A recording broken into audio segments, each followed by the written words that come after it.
Hi, my name is Kimatina, and this screencast will show you how you can split and merge a PDF file using the Kami app.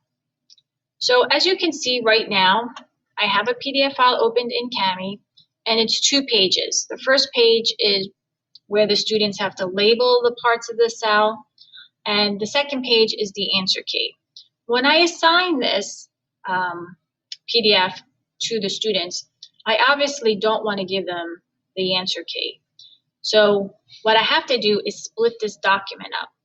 So what I'm going to do is go up to the 3-line menu here, and I'm going to select split and merge. And what that's going to allow me to do is it's going to allow me to pick the pages that I want to include and extract out of my file. So I'm going to hit continue to split merge.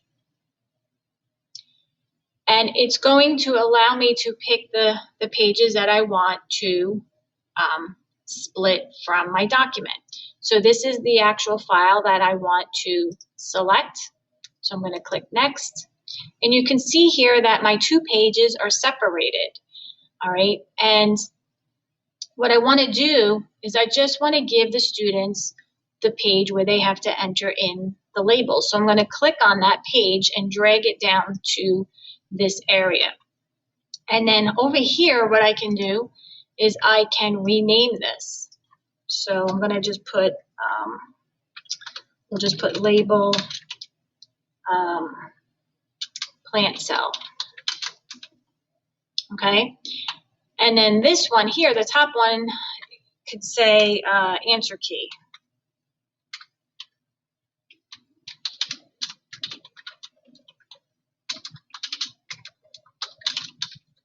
All right. And when I'm all done splitting up my PDF file, I can export it. So I'm going to click on the export for the labeling activity. So I'm going to export that out. And I have 3 options here. I can download it to my local device, I can open it in Kami, or I can save it to Google Drive. So we're going to select open in Kami. And I'm going to select open in Kami. And now you can see that my PDF file is just 1 page, okay? So I still have to rotate this. And now I can distribute this page to my students. I hope you found this screencast helpful.